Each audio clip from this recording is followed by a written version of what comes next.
सभी भक्तजनों को राधे राधे। जय श्री कृष्ण।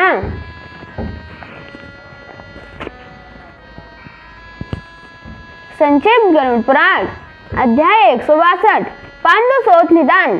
धन्वंतरी जी ने कहा, हे सुश्रुत, अब मैं पांडु और सोच रोग का निदान कहता हूँ।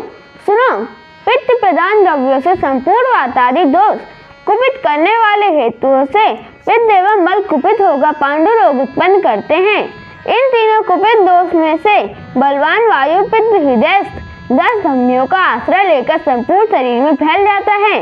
वह पित्त का आश्रय कर श्लेष्मा, चर्म, रक्त, मांस आदि को दूषित कर देता है। इससे दूषित रक्त चमड़े और मांस के बीच में जाकर चमड़े को भिन्न भिन्न रंग का कर देता है। इस रोग में चमड़ा हरिद्र आदि अनेक रंग का हो जाता है, किंतु इसमें पीले रंग की अधिकता रहती है। इससे इसे पांडु रोग कहते हैं।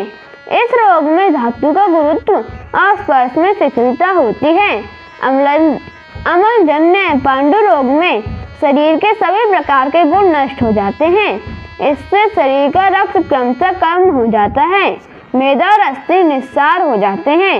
इस रोग में सभी अंग निर्बल हो जाते हैं, हृदय में द्रवता आ जाती है एवं नेत्रों में सूजन हो जाती है, मुंह में लाला युक्त लार की अधिकता हो जाती है, रोगी को प्यास कम लगती है, ठंडक अच्छी नहीं लगती, रोमांच मंद अग्नि हो जाती है एवं शरीर की शक्ति घट जाती है तथा ज्वर, श्वास, कंठ, शूल, चक्कर ये सभी उपद्रव होने लगते हैं।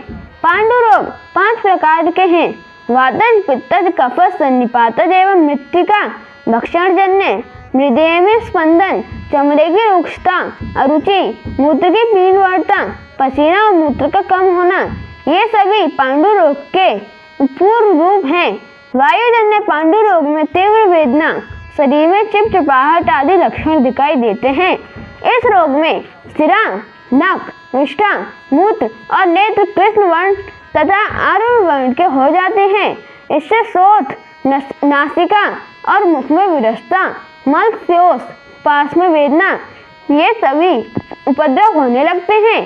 पित्तज पांडु रोग में सिराएं आदि हरित पीच जैसे हो जाती हैं एवं ज्वर, आंखों के आगे अंधेरा, प्यास, शोष, मूर्छा, दुर्गंध, शैत्य, सेवन की इच्छा, मुख में कड़वाहट ये सभी लक्षण व्यक्त होने लगते हैं।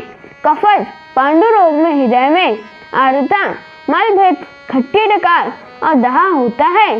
तंद्रा, मुख में लवण रस का स्वाद, श्वास, रोमांच, स्वरभंग, काश, वमन, दुस्सहता ये सभी लक्षण व्यक्त होने लगते हैं। त्रिदोषज होने पर इसके लक्षणों को पहचानना कठिन हो जाता है और अतिशय असह्य हो जाता है।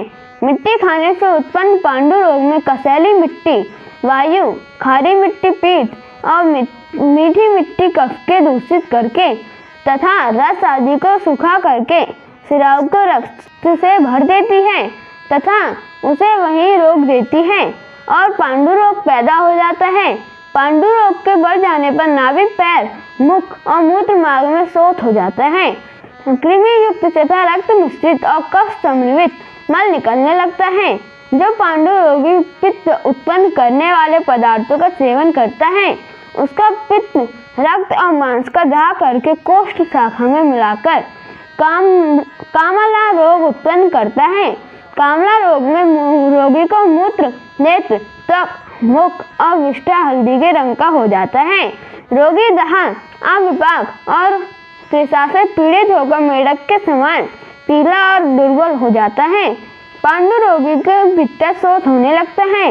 इसकी उपेक्षा करने पर जो अतिशय शोथ बढ़ जाता है वह बहुत क्लेशप्रद होता है। इस रोगी को कुंभ कामला कहा जाता है। पित्त यदि हरित और श्याम वर्ण का है तो उससे पांडु रोग होता है। इस स्थिति में वात पित्त के प्रभाव से चक्कर आना, तृष्णा, स्त्रियों के प्रति अरुचि, थोड़ा थोड़ा ज्वर, तंद्रा, अग्निमान और अतिशय आलस्य ये सभी रोग के लक्षण व्यक्त हो जाते हैं। इस रोग को हलीवेग नाम से जाना जाता है। पांडु रोग से उत्पन्न सभी उपद्रवों में शोथ प्रधान है, इसलिए शोथ का वर्णन किया जाता है। वायु कुपित होकर रक्त, पित्त और कफ को दूषित करने के कारण वह त्वक, सिरा और मांस का आश्रय लेकर ऊंचाई पैदा करता है। सभी शोथ त्रिदोषज होते हैं क्योंकि सूजन वात, पित्त और कफ इन तीनों से होती है। इसलिए जैसे वातिक, पैत्तिक, श्लेष्मिक कारण भेद से शोथ 9 प्रकार का होता है। वात पैत्तिक, वात श्लेष्मिक, पित्तज, कफज, सन्निपातिक, अविघातक, विषज और एकांगज, निज और आगंतुक भेद से यह 2 प्रकार का होता है। सर्वांग और एकांगज विस्तृत, उन्नत, अग्रभाग गांठदार होने से इसका अवान्तर 3 भेद हैं।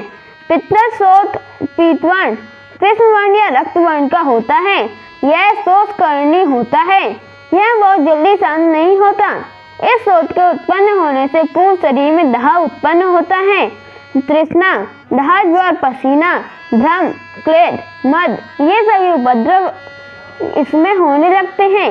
इस रोग में रोगी को शीत वस्तु की इच्छा नहीं होती है, मलभेद हो जाता है, दुर्गंधी होती है, स्पर्श नहीं सहा जाता है और कोमलता होती है।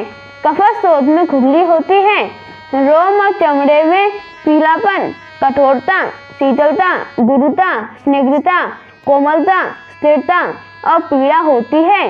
इस रोग में निद्रा, मंदाग्नि, वमन ये सभी उपद्रव हो जाते हैं।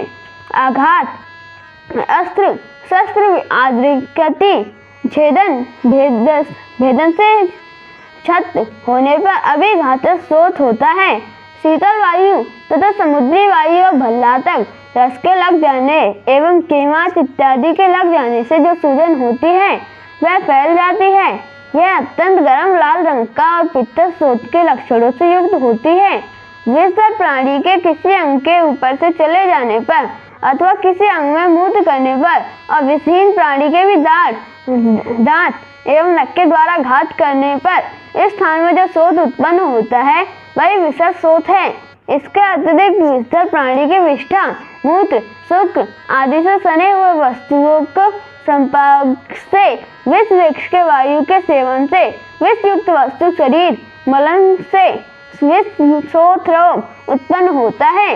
विषद शोथ कोमल, गतिशील, अवलंबी, शीघ्र दाह और सूल को उत्पन्न करने वाला होता है। नए और उपद्रव रहित शोथ साध्य होते हैं और पहले कहे हुए असाध्य होते हैं।